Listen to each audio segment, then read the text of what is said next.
I have been fascinated by African pottery for 4 decades.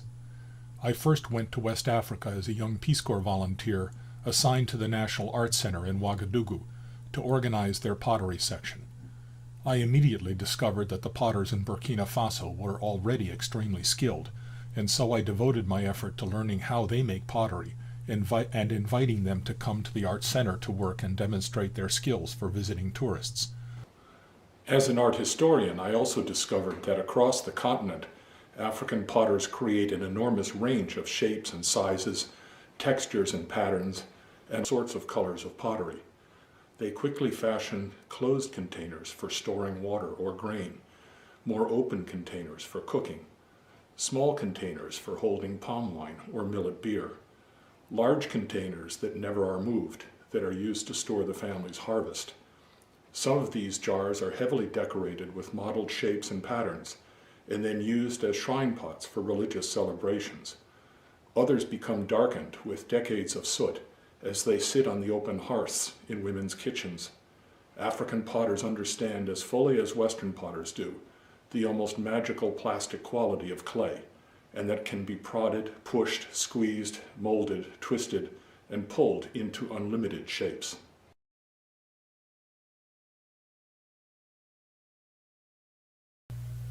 To make pottery, you have to have good clay.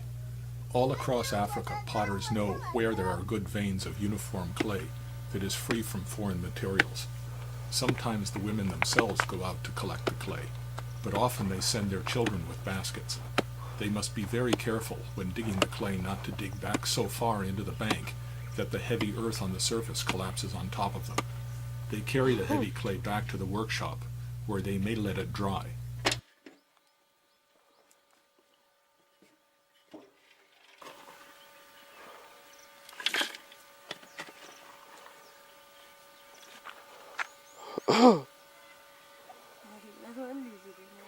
Hey, took it.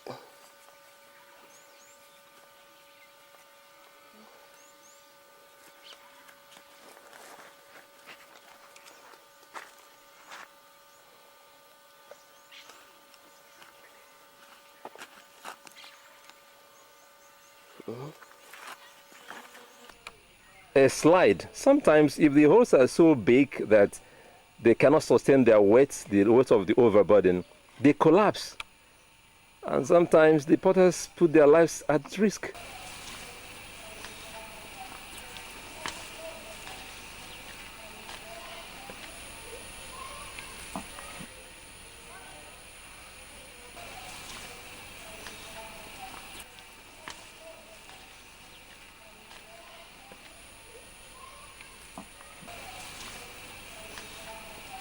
In some areas, the clay is filled with water and allowed to soak, absorbing as much water as possible in a process called slaking.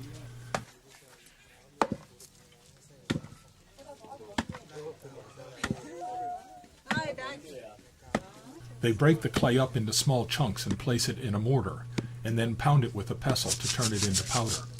They then sift the clay powder with the same sort of sieve that is used for preparing food.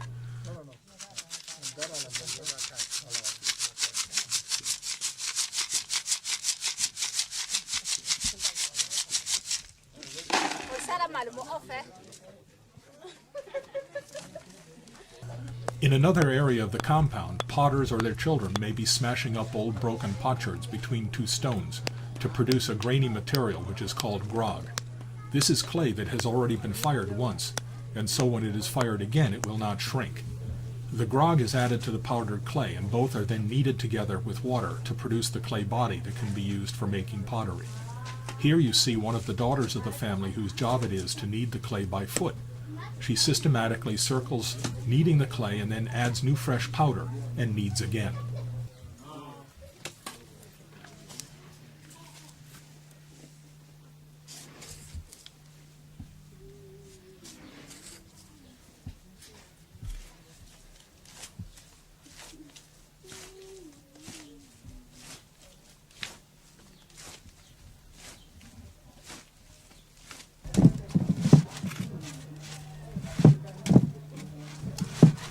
Mrs. Konate is kneading grog into her fresh clay by hand.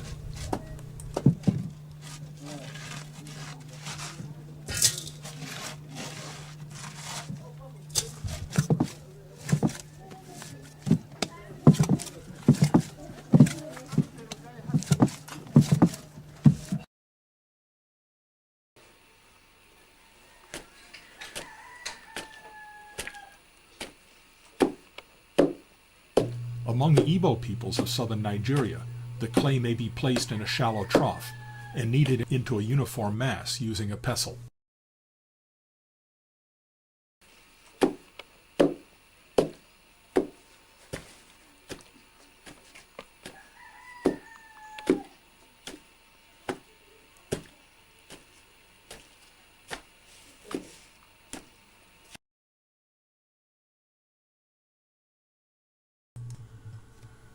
The simplest and most obvious technique is simply to turn an old jar upside down on the ground and to use it as a mold for a new jar.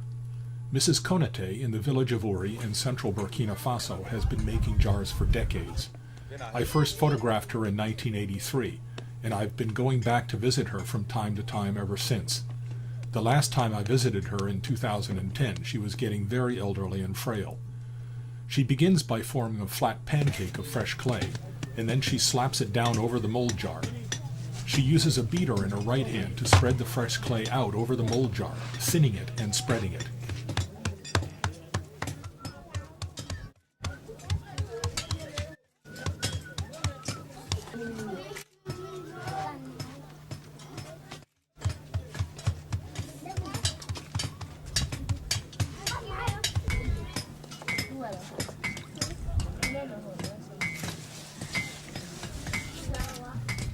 Mrs. Konate is the wife of a blacksmith, and you can hear the blacksmiths at work behind her.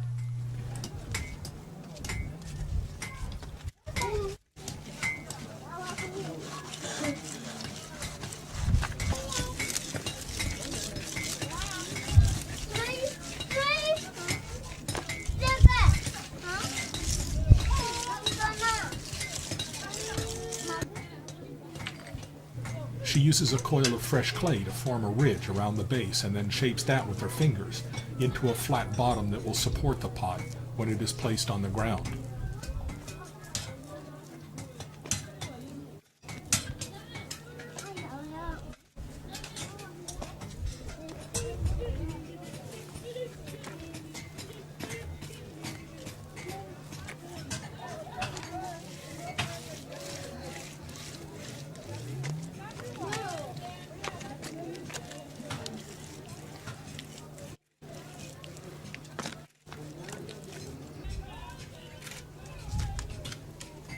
When it is the right thickness and has covered the jar to its widest dimension, she carefully trims the lower edge to make it uniform and sets it aside to dry for a short period.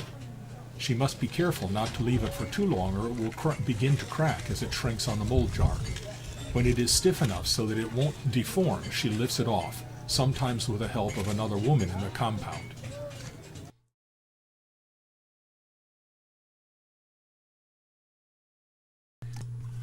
The concave mold technique is the first technique that I discovered when I first went to Africa as a Peace Corps volunteer. I had studied pottery in college, but I had never seen such an unusual and innovative technique.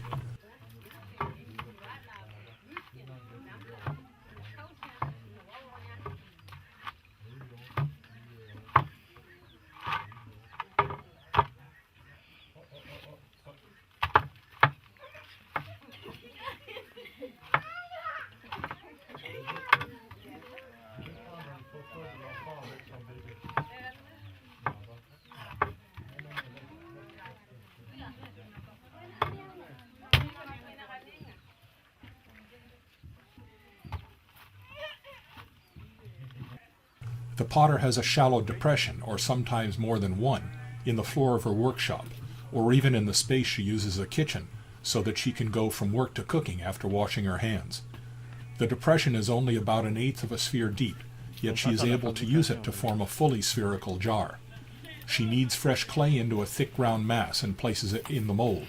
She then uses a mallet in her right hand to pound the fresh clay into the mold thinning it and spreading it.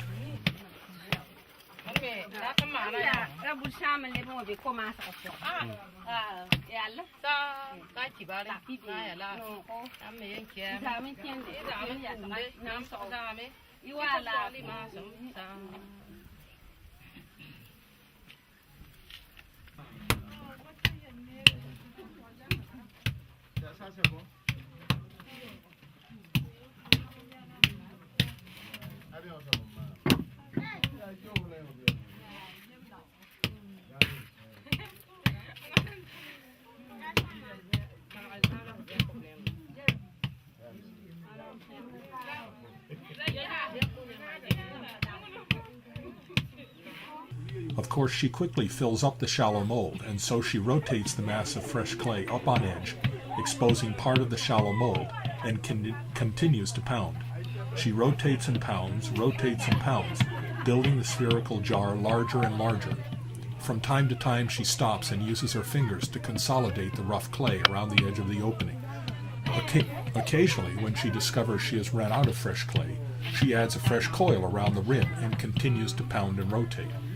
The technique produces a very thin, light, strong spherical jar.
She sets it upright in the mold and uses a coil of fresh clay around the opening to form the rim.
At this point, the jar is almost complete and she is adding the coils to form the rim.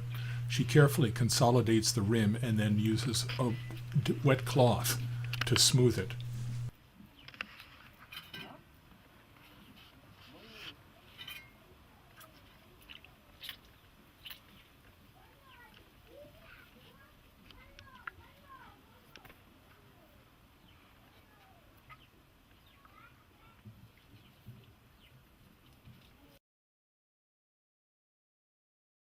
Like all American and European potters, I picked up African jars and tapped them with my fingers to see if they were fired to the right temperature. Of course, they made a thump instead of a ring because they were low-fired earthenware. I thought it would be nice to teach them how to fire their pottery to a higher temperature. Then I discovered that they didn't want high-fired pottery because the low-fired earthenware they made could be used for cooking over an open fire, while higher-fired pottery would shatter if exposed to open flame. It soon became apparent to me that the techniques that African potters use represent appropriate technology. That is, Africans had developed techniques to make pottery that suited their needs, but whose manufacture did not consume precious or expensive resources.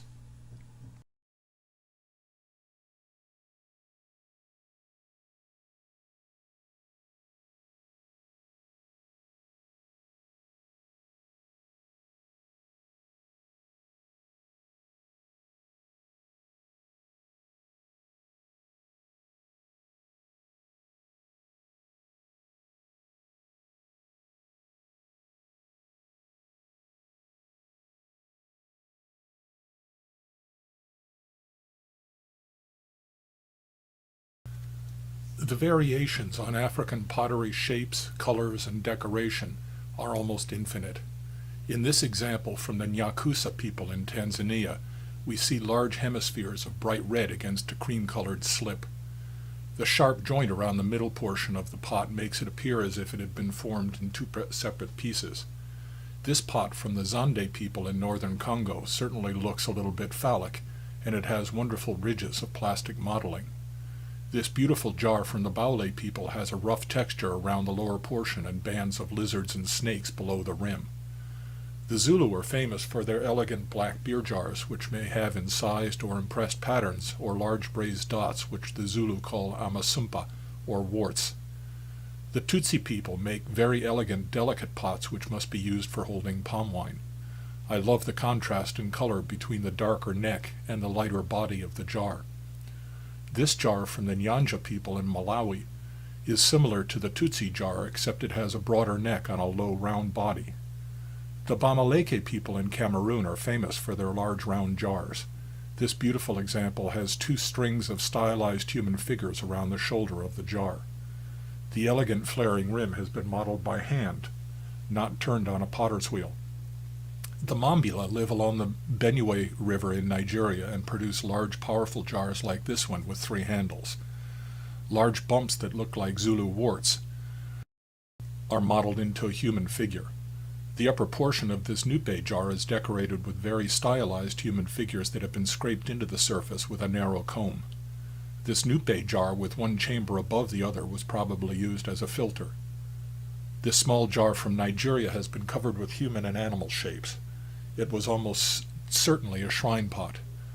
Lobi women in Burkina Faso make beautiful large round jars which they stack one above the other in their kitchens to hold supplies, food, and even valuables.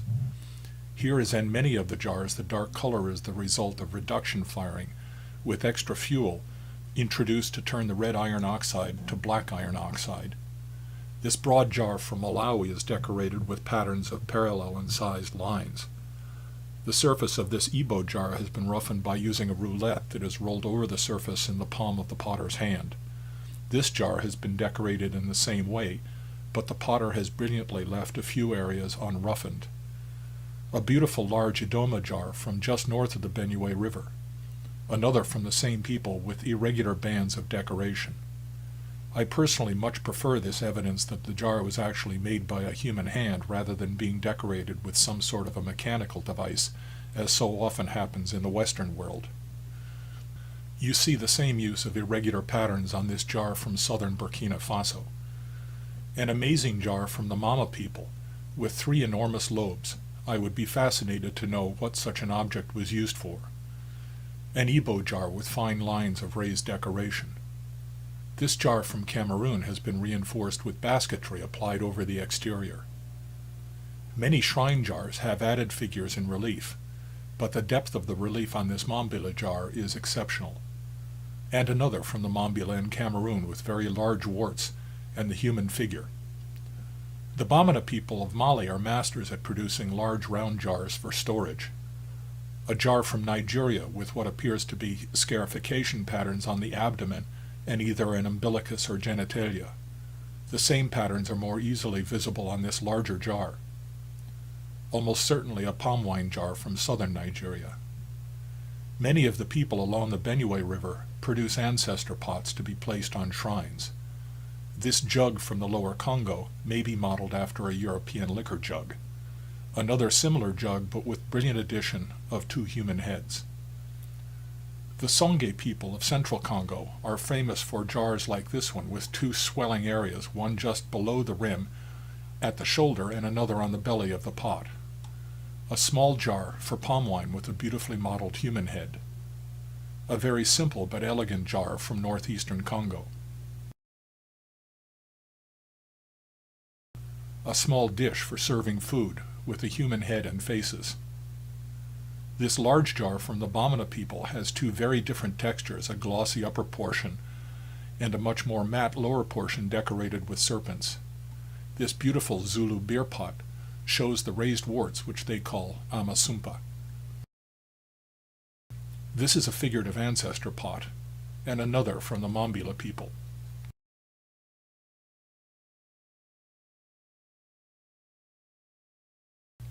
I think this is the first jar from the Makonde people that I've ever seen, and I'm very impressed by the quality of the decoration. East African potters seem to be much more focused on perfect symmetry than potters in West Africa, even without the use of a potter's wheel. Sometimes the black color is caused by years of accumulation of soot, but more often from conscious blackening in a reduction firing. The rough warts on this beer pot must have made it much easier to handle it when it was wet. A nupe container with 2 breasts and an umbilicus. People all along the Niger River in Mali and Niger produce large, very colorful jars. This one has a lovely dark fire cloud caused by reduction during the firing. This Eve shrine pot from Togo is decorated with all sorts of signs and symbols from the coastal religion called Vodou.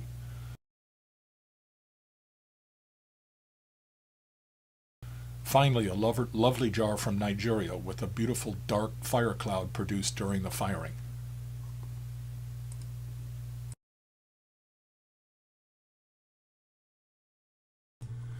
One of the most common and ubiquitous techniques in West Africa is the coiling technique. Some people in Africa use the coiling technique exclusively, while other potters use it to add new material to pottery they have started to form using other techniques. First, Mrs. Konate in the village of Uri scrapes the edge of the jar with a sharp tool to remove dry materials so that the fresh clay will adhere better to it. She then forms a large, thick sausage of clay, and holding it in her right hand, inside the pot, applies it against the heel of her left hand, which is outside the pot. As she applies the clay, she gives the sausage a twist with her wrist, which consolidates the fresh clay into the rising walls of the jar below. Igbo potters who make small jars in Nigeria use smaller, lighter sausages of clay, while Bois potters in the village of Uri use very large, thick sausages of clay consuming several sausages as they make a complete revolution around the jar.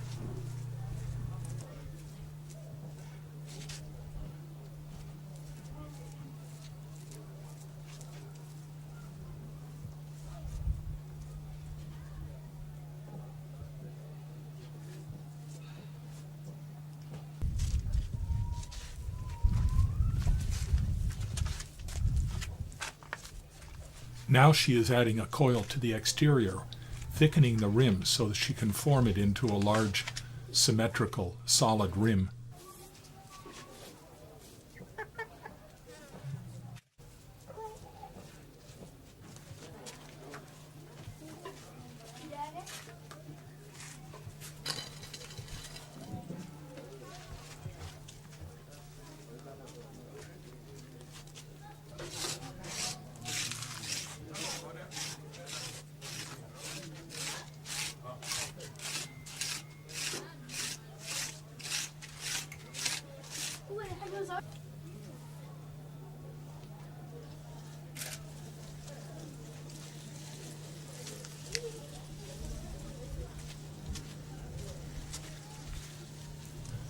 The jar is way too large to rotate it, and so instead she walks around the jar herself.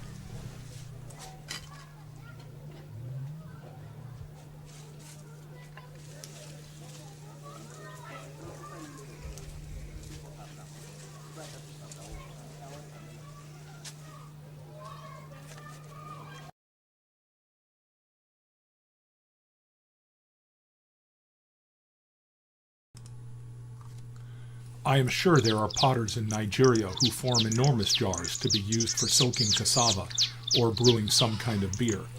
These Igbo potters in southern Nigeria are forming smaller jars using the coiling technique. Because the pots are small, the potters can hold the base in their hand while they use coils to increase the dimensions of the new jar.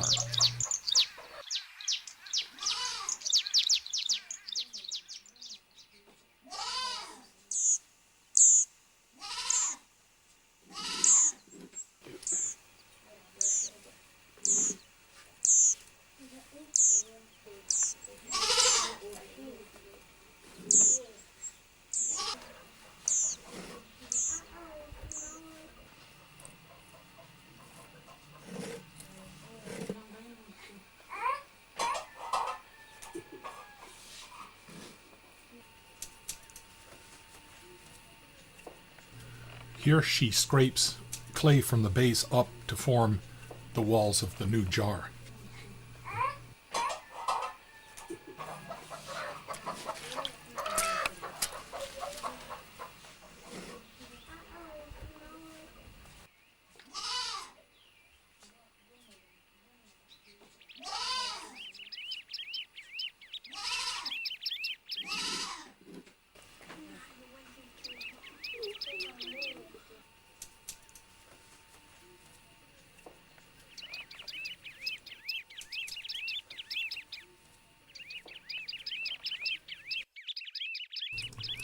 She has thinned the base out, and now she's adding a new coil of fresh clay.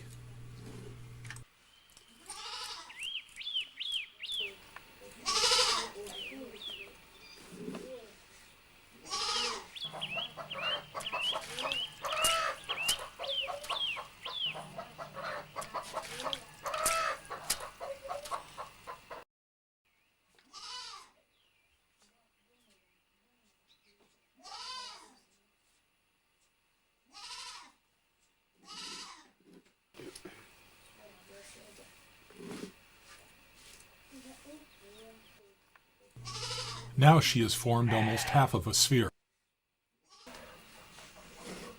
These artists are extremely deft, able simply to press the fresh clay with their right hand into the heel of the left hand, consolidating it with the edge of the jar and rapidly building up a partial sphere.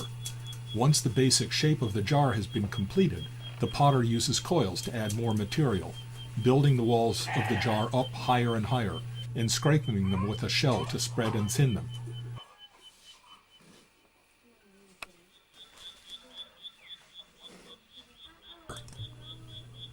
She scrapes the sides of the jar upward with a wooden tool.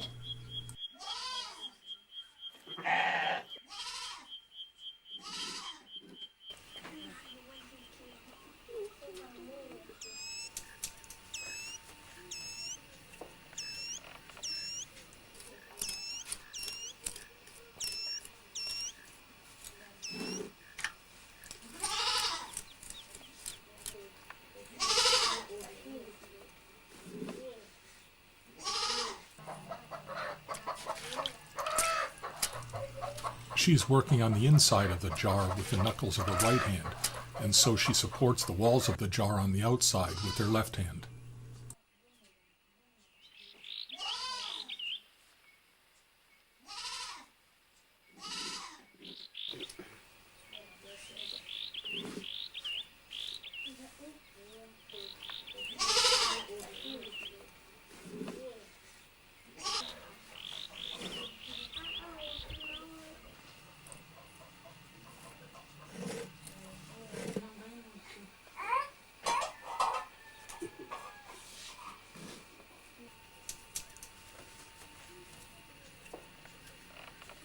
Finally, she adds another coil around the edge of the rim, which she can then shape into a flange, and then decorate with impressed patterns.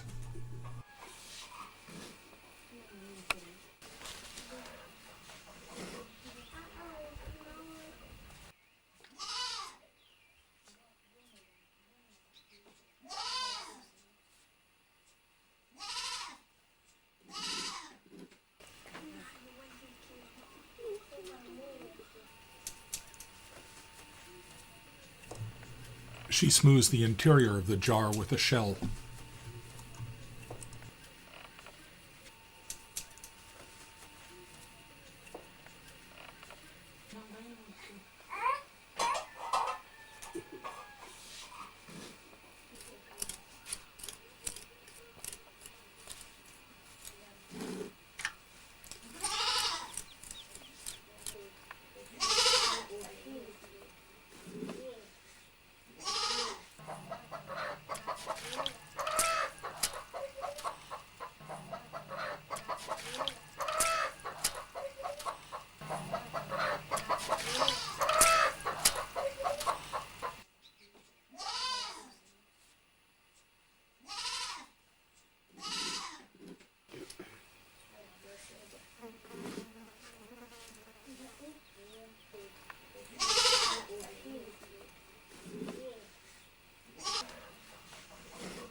She smooths the rim out with a wet cloth to make it nice and smooth and uniform.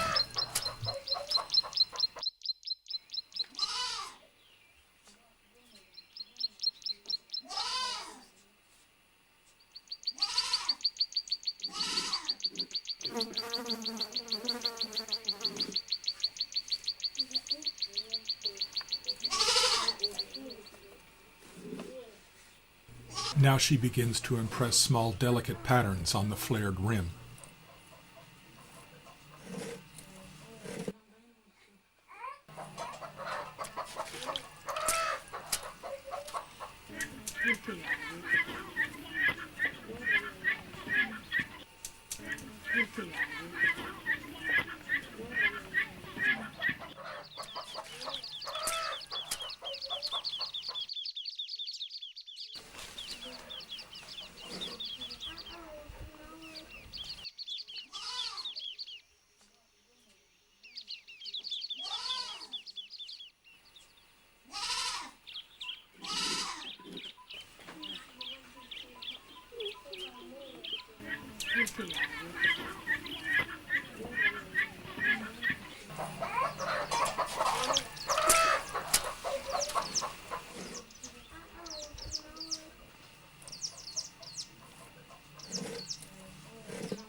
Here she is using a twisted piece of string as a roulette to roll across the surface of the pot to give it a rough texture, which makes it easier to handle.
This is a jar for smoking fish.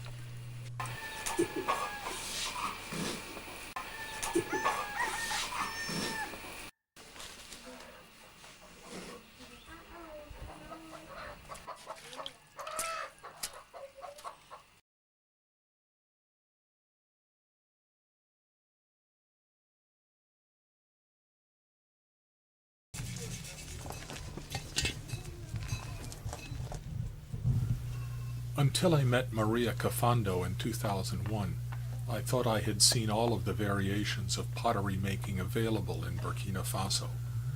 Maria is an elderly lady who lives in a small village about 50 miles south of Ouagadougou. She has been making pottery all of her life and supports her daughters and her grandchildren with the income from her pottery.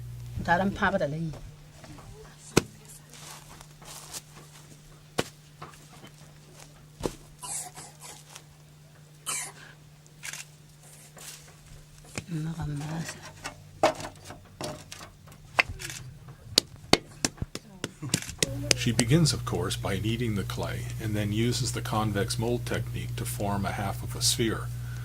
She forms several of these small, thick hemispheres and then takes them into her house, where she places a spherical mold inside each one.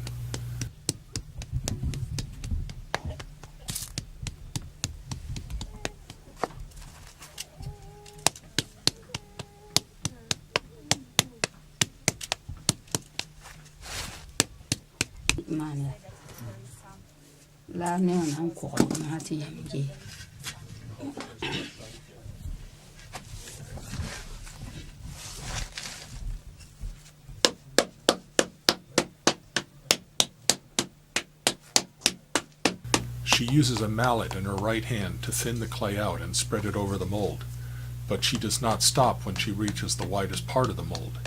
Instead, she continues to spread and thin the clay until she has almost completely covered the mold jar.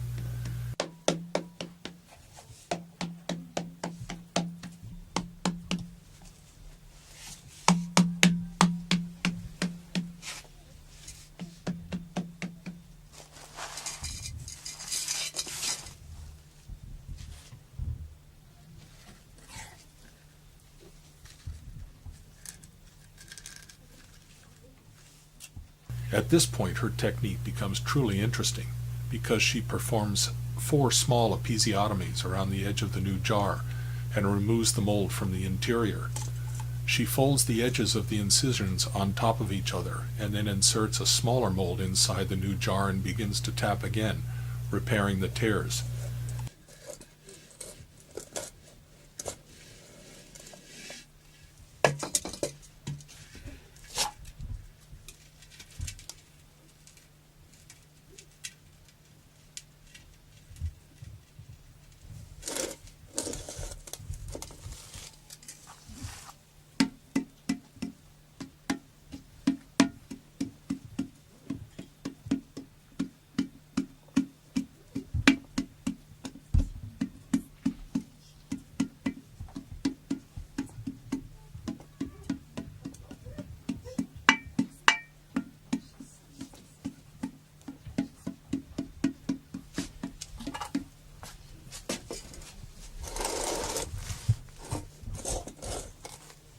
She works with a small clay form, which I call an anvil, on the inside of the jar, and taps gently on the outside of the jar with her right hand holding a concave mallet or hammer. As she does so, the jar becomes thinner and thinner, but retains its very symmetrical spherical shape.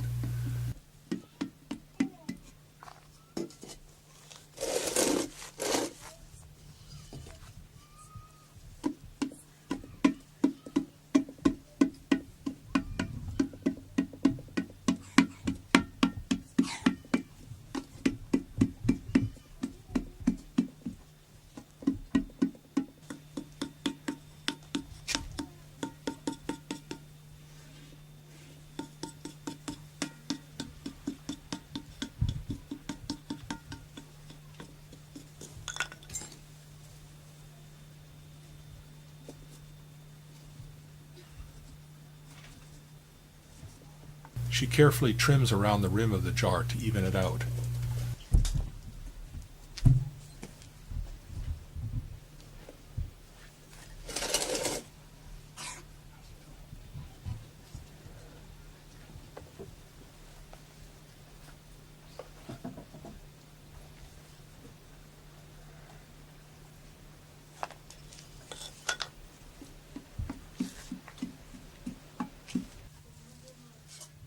Maria then adds a thick sausage of fresh clay around the rim, working it into the spherical jar with her thumb and forefinger. Finally, she uses a wet piece of cloth to shape the rim, to thin it and flare it while she rotates the new jar in her left hand. She does all of this while holding the jar in her lap and without placing it on the ground or on any kind of support.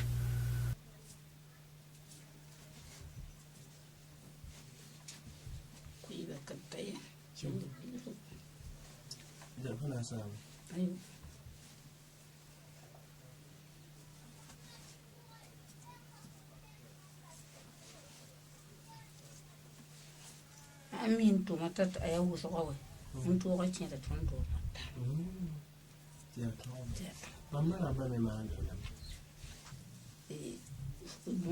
I want one channel, but your country's answer.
Never come in wall.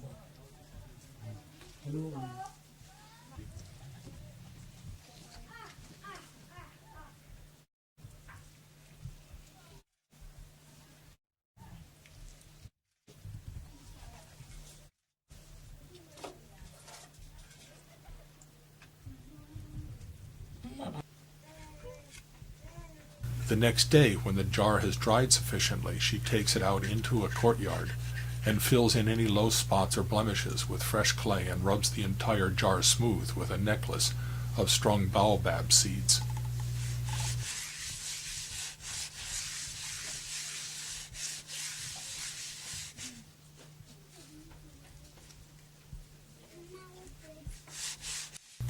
Two years after I made this video, Maria traveled with my PhD student, Dr. Barema Jamatani, to the city of Taipei in China, where she gave demonstrations of her pottery technique to a congress of potters, artists, and anthropologists.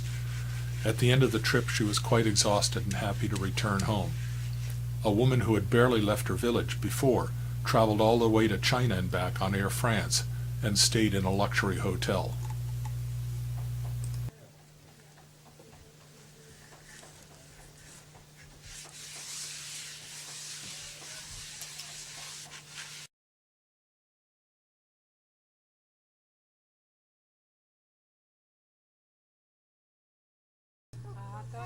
I met the artist Awa Diabate in the village of Pelignan in southwest Burkina Faso in 2001.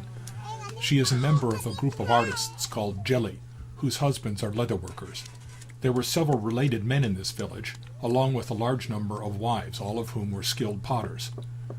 Awa begins with a large mass of clay, which she places on a shallow dish between her knees. She forces her fist down into the mass of clay, forming a cavity, and then using the fingers of her right hand inside the jar and her left hand outside the jar, begins to pull the soft wet clay upward, thinning it and increasing the height of the jar. She rotates the jar on a shallow dish while she remains seated.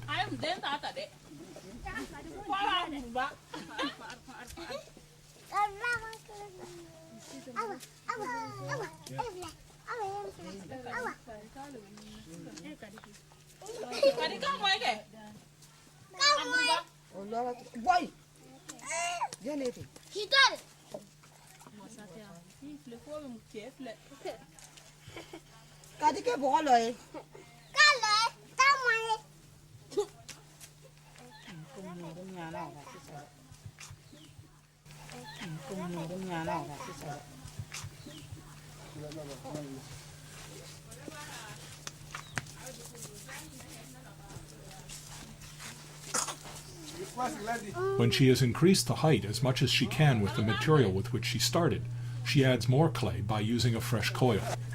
She adds a coil to the rim and rotates it to smooth it and make it uniform.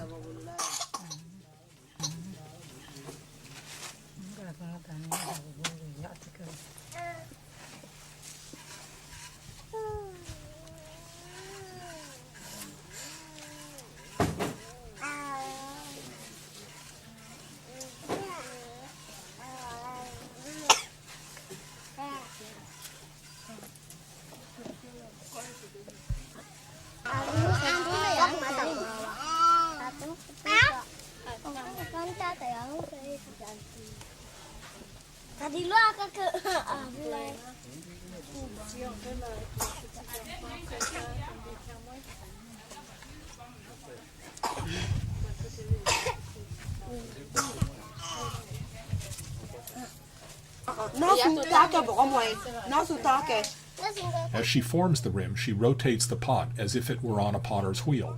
But in fact, because there is no axis on which to rotate, this is not a true wheel.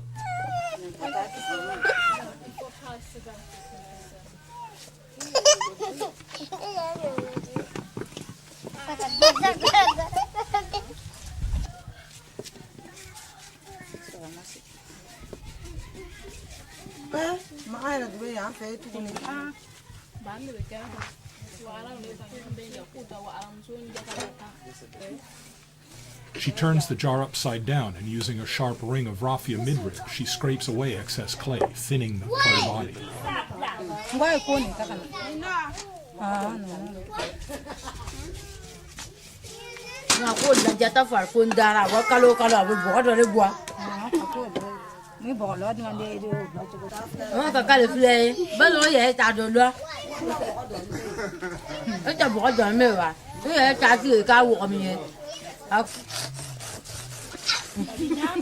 Finally, she applies a rough but uniform texture to the exterior of the jar with a corncob roulette.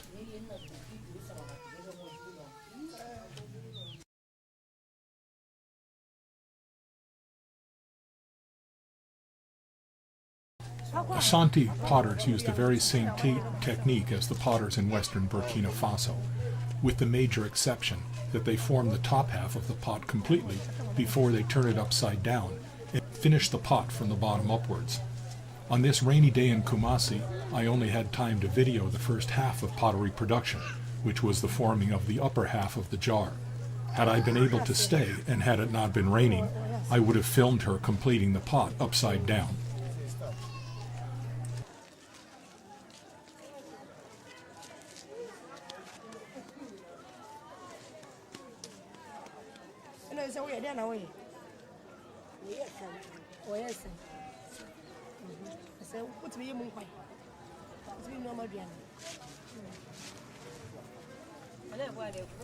She scoops out the mass of clay at the center of the new jar and forces her fist down inside.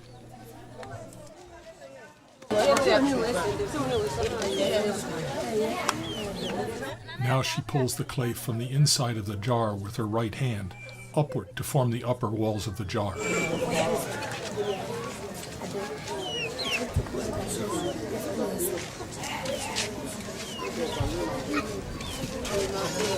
She uses a very large, thick coil of clay to add more material to the jar.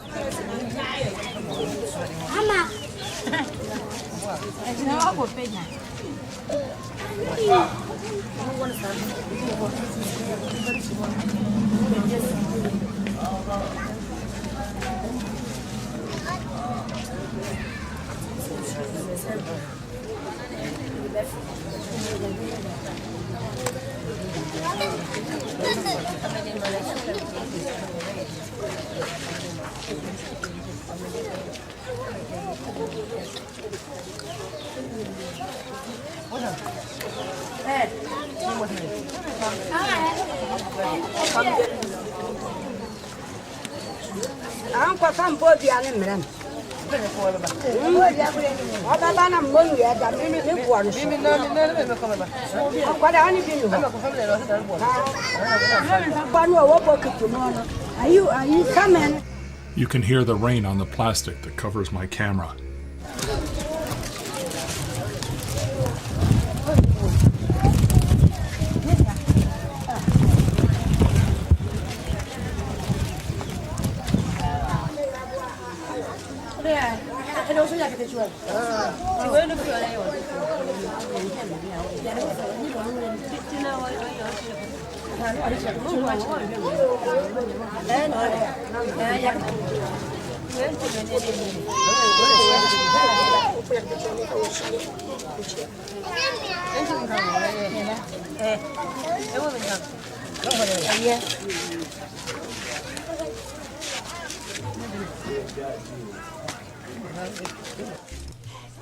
You can see her daughters and nieces in the background kneading the clay that she needs to make another pot.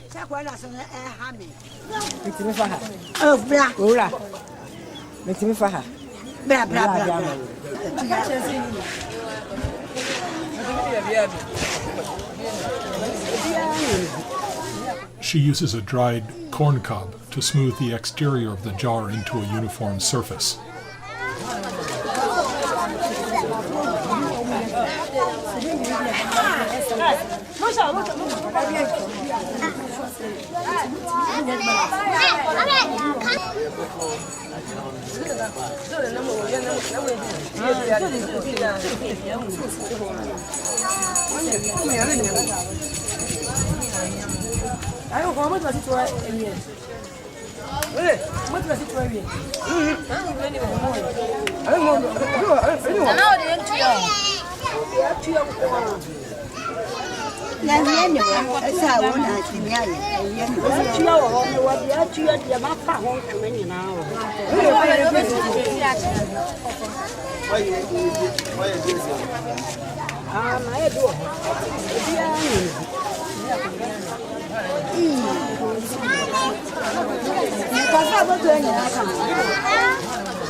African potters fire in the open.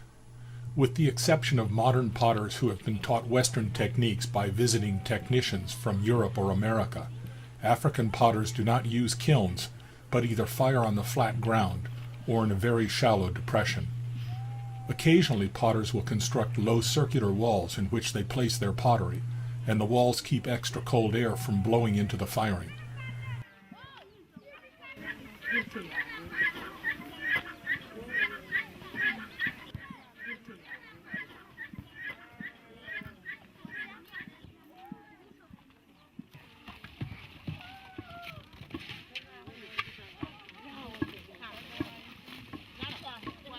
Potters use whatever fuel is available. They may use dry donkey manure, dry grass from the fields beyond their homes, dry bark that they collected while they were cutting firewood, or especially in the forest areas to the south, the dried midribs of raffia palms. They never use expensive fuels such as gas or electricity. All of the women in the community work together to pile up the new pottery in the kiln for a firing. If several women work together, each may identify her own pottery by some pattern impressed in the clay or painted with slip on the exterior. In some cases, they all work together to fire the pottery of just one of the women. In this case, they are all working to fire the pots created by Awa Tiabete.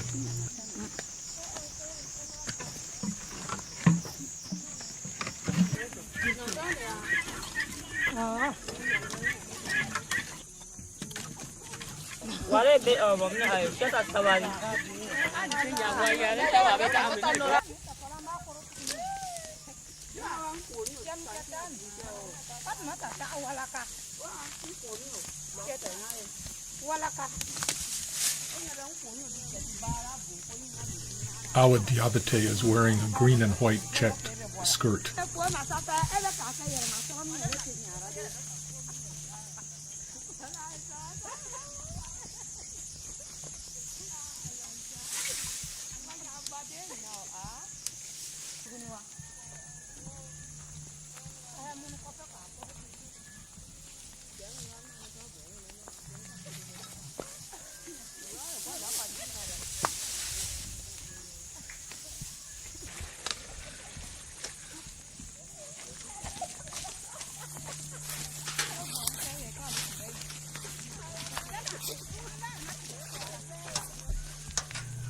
The fuel is lighted and allowed to burn freely.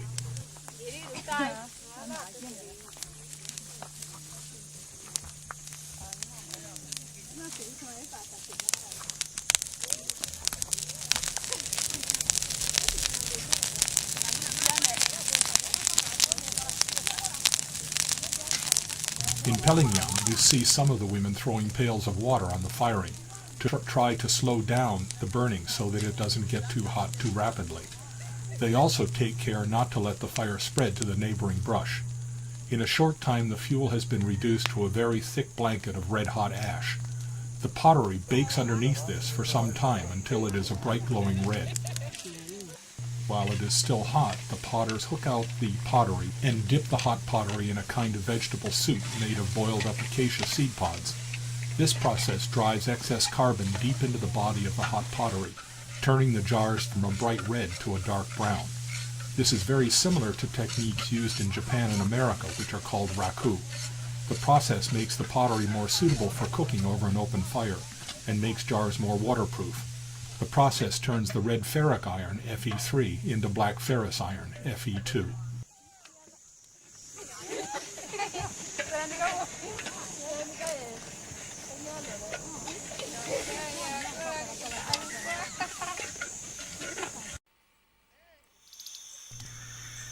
This is the firing of Igbo pottery in Ishiagi village, Ebonyi State, south of Enugu in Nigeria.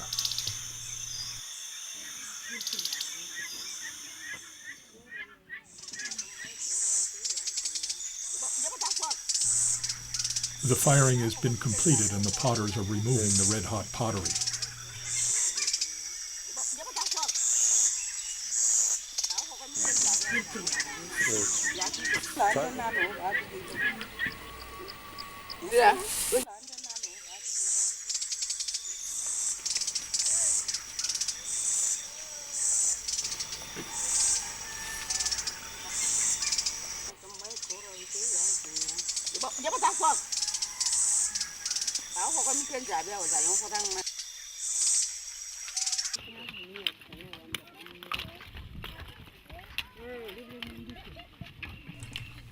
Here the women of the Bamago family in Dablo are firing all of their pottery together.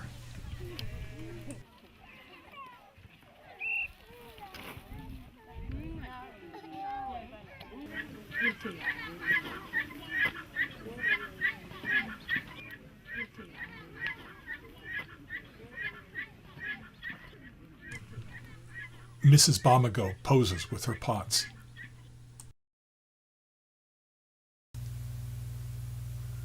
all African artists are extraordinarily creative. The women who make pottery in Africa are among the best. Look at any catalog of African pottery for sale in Chicago or New York or San Francisco, and just imagine the margin between the prices asked and the income of the potter who made it. Scholars say that Africans don't have a word for art. I say Westerners don't have a word for art. What is art? Westerners say art is something that's never used. Art for art's sake. What sort of art is never used? All art is used. African art is heavily used. My definition of art is something that is used to express people's ideas about the world they live in. In my mind, this means Africans are the only people who understand art, and that we, the Westerners, are the only people who don't have a word for art.